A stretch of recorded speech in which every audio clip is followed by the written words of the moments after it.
বগুড়ার সোনাতলায় পৌর এলাকায় ট্রেনের নিচে ঝাঁপিয়ে এক মা ও তার দ্বিতীয় শ্রেণীতে পড়ুয়া ছেলের মর্মান্তিক মৃত্যু হয়েছে। রোববার সকাল আনুমানিক 8টার দিকে এই হৃদয় বিদারক ঘটনা ঘটে।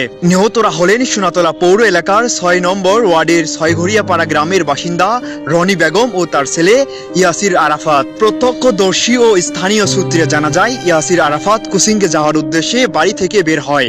তার পেছনে পেছনে যাচ্ছিলেন মা রনি বেগম। রেল লাইনের পাশ দিয়ে পাকা রাস্তা ধরে যাওয়ার সময় বগুড়ার সান্তাহার থেকে লালমনিরহাটগামী পদ্মরাগ এক্সপ্রেস ট্রেনটি আসতে দেখে মা ছেলেকে জড়িয়ে ধরেন। এরপর হঠাৎ করেই ছেলেকে নিয়ে ট্রেনের সামনে দাঁড়িয়ে পড়েন তিনি। এ সময় ইয়াসির আরাফাত মায়ের হাত থেকে ছাড়িয়ে নেওয়ার চেষ্টা করলেও সফল হতে পারেননি। ট্রেনটি চলে যাওয়ার পর রেল লাইনের উপর মা ও ছেলের নিথর দেহ পড়ে থাকতে দেখা যায়। ঘটনাস্থলটি সোনাতলা রেল স্টেশন থেকে আনুমানিক 1 কিলোমিটার দূরে অবস্থিত। খবর পেয়ে সোনাতলা থানা পুলিশ ঘটনাস্থলে পৌঁছে লাশ উদ্ধার করে এবং আইনগত প্রক্রিয়া শুরু করে।